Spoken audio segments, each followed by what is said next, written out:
Hello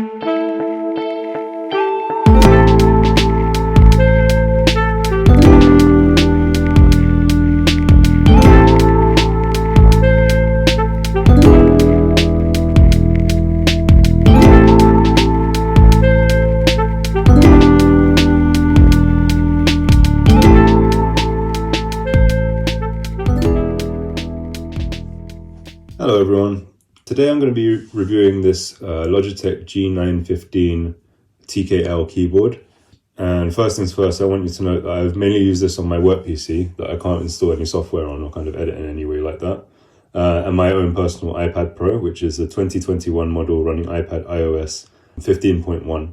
And then the only other computer that I've used it with is a family member's Mac, just to be able to play around with the software a bit, because obviously I can't use it on the devices I usually have access to. Please also note I'm not someone with any proper experience with or expert knowledge of mechanical keyboards, so I'm doing this review mainly for people like me who want to know what these keyboards are like as a kind of layman.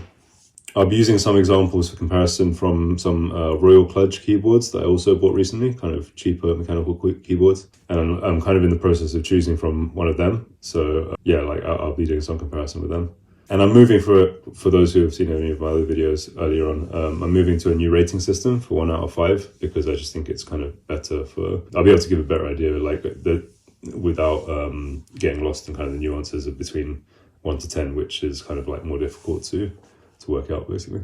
So my first impressions and general observations with this keyboard, it's my first TKL keyboard that's 10 keyless, which means that you don't have the number pad. It's a little bit more compact, and it's quite a noticeable size difference between that and my old kind of larger keyboard, which obviously like took up a lot more of my desk. My desk's quite small, so it has a kind of brushed metal finish.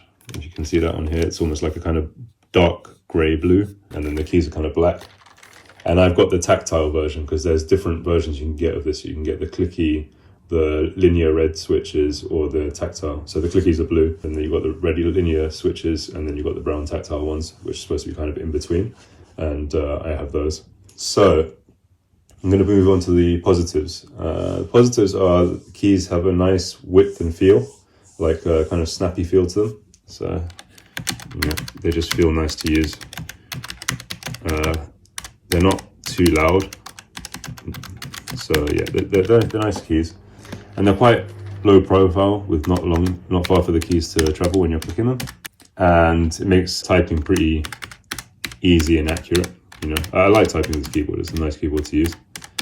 The connection options are pretty easy. So you have like the dongle, which you can put into whatever device accepts that, like a computer, and then you just press this button and it will instantly kind of connect to that dongle. So that's very straightforward.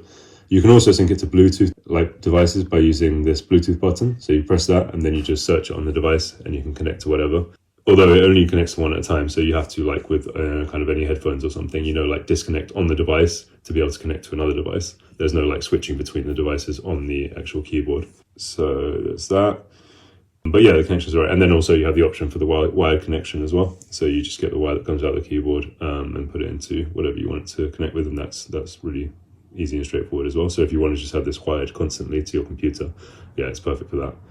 And obviously that's how you charge it as well. I'd say another positive is that the quality of the finish is just really good. You know, the brushed kind of stainless steel finish and everything. It's nice to touch. It looks good. You can kind of feel the fine grain when you touch it. Yeah, and it's just like, it just looks very nice. It looks high quality and all of that. So yeah, and kind of reflects the price bracket in that, which I'll come on to. And it feels pretty sturdy as well. It doesn't feel like this is going to like fall apart. It doesn't feel plasticky. Like it's just very well made, and you can kind of tell that, you know. So that's a definite positive there. I like the media buttons, which you can see at the top here, for changing the media settings. You've got kind of like just a standard back, pause, forward, mute. And then it's also got this volume wheel, which I do also really like. I know some people complain that doesn't have any resistance on it, and it's true, it doesn't. You just kind of roll it and it just goes. It doesn't have kind of like grip on it or anything like that. But it's still really good. I like it. Like, it's just really easy to think, oh, I just want to put the volume up or down. No buttons to press, nothing. You just spin this wheel in whatever direction, and that'll work across all devices that I tried it on. That's a Mac, PC, and MacBook. That's worked perfectly. So yeah, I like that as well. You always know where you are with it. The legs on the back. Let me just quickly demonstrate this. So this is quite a nice feature. They're built in, which is good. And then you've got 2 levels, so you can, there's a little one here, like this. You've kind of got a shallower incline, and then you can also flip these big ones out, so you have like a sharper incline. So put this back. So I think that's a really nice feature to have that control like that. Oh yeah, and I usually have one on and one off because that kind of perfectly balances it on this thing that I've got here, the base of my computer. And the lights themselves are cool and look nice. They're nice to look at, yeah. They've got some cool patterns on here. So I'm just going to quickly go through all the patterns that are in the built-in settings. So you just hold down this light key here, and you go, this is number 1, so number 2 is the same but the other way. Then you've got number 3, which is from the middle outwards, I think, on both. Yeah. Number 4, bottom to top. I think this is top to bottom. Where was I? 6. Oh yeah, 6 is reactive. You can change the speeds of these as well. I can't remember how to do it, but you can make it go faster. This is nice, this reactive one, although it does get a bit messy when you type a lot. It just seems like everything's flashing. But yeah, I like that. Number 7, it's just a sort of breathing, whatever color.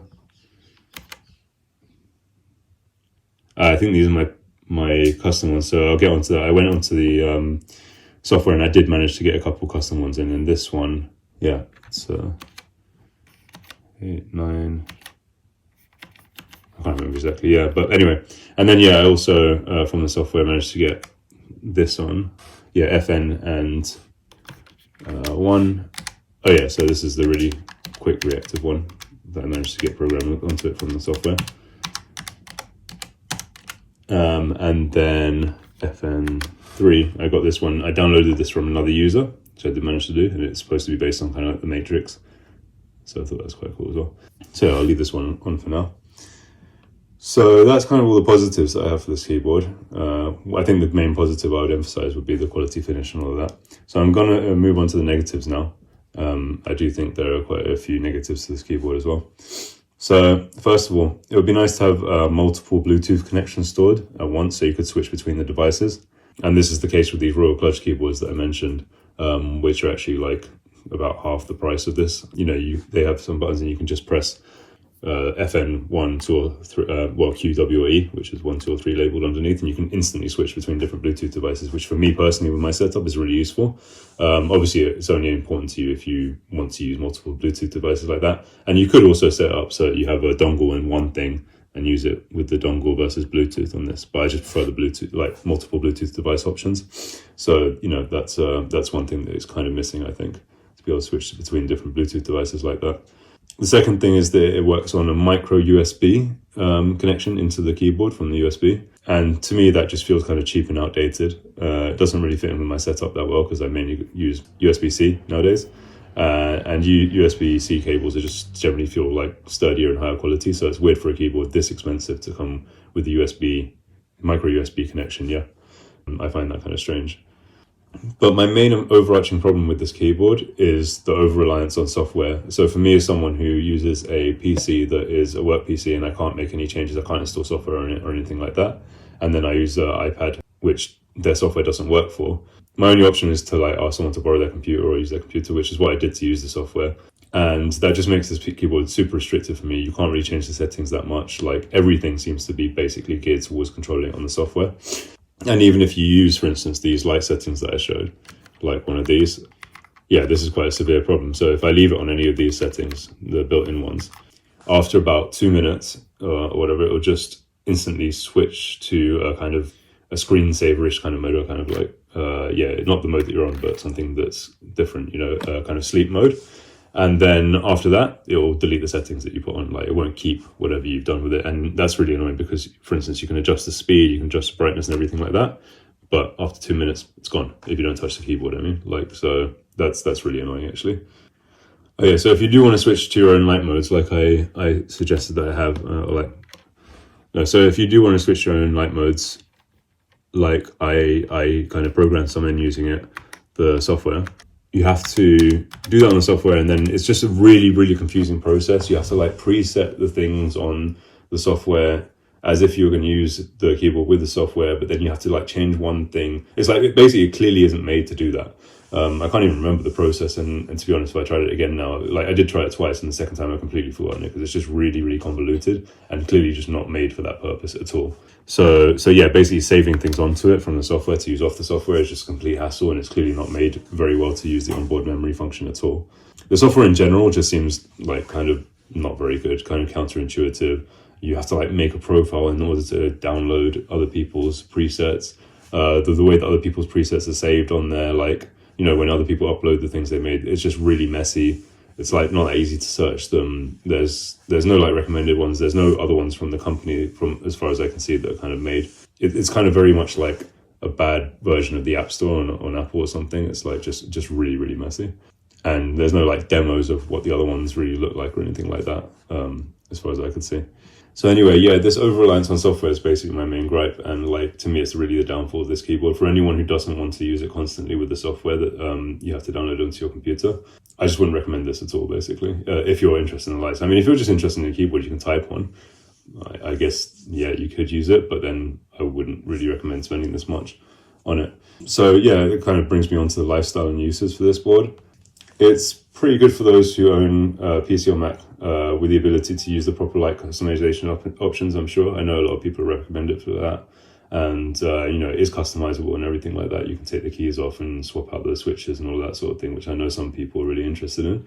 For me, that doesn't really interest me at all. I just want something that can work standalone, and, you know, I can just change through the settings on and stuff like that. So not ideal for me, but, you know, if you do want to set up like that for a gaming setup, PC or whatever, and customize it with all the macros and custom lights and everything through that, then yeah, that's kind of the sort of lifestyle use I guess I would recommend it for. And doing that, if you're using the software for it and everything, I think it could be used for a variety of activities. You don't have to just use it for gaming or whatever. You can use it for, you know, like typing or any of those sorts of things.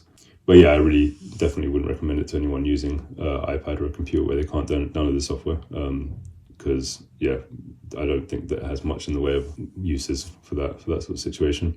In terms of value for money, I'd say this is especially where it falls down for a lot of people, and that's even for people who might want to use it with the software, because I do think there are better options available for kind of maybe like a fraction of the price, really. The Royal Clutch keyboards that I mentioned are like a good option, and like I say, they're maximum like £90, I think, and that's only if you buy them from certain sellers, but generally less than that. And if you think that this keyboard at £160 is like you know, good measure more expensive than that. So yeah, if you want to use them and with the software and everything, and you really want a really high quality keyboard that feels high quality, and you're fine to just use them with your computer, and like and you don't mind too much about that software being a bit not great, but are really interested in having like some nice quality feeling hardware, then yeah, this could be a good option, I guess, like if you don't mind parting with that much money, like, or if money's no object or something. But yeah, in general, I'd say not really great value for money, and especially not if you have any of the limitations around the software that I mentioned. So moving on to my overall rating, yeah, this keyboard has a nice finish and quality feel with decent connection options and nice light effects, but it's let down by over-reliance on frustrating limited software, a lack of the ability to change or save settings in onboard memory, and a very high price tag. So thank you for watching this video. Please like and subscribe if you found it useful, and I'll be doing more reviews in the future. Any suggestions for what you'd like to see or comments on my categories or video in general would also be much appreciated.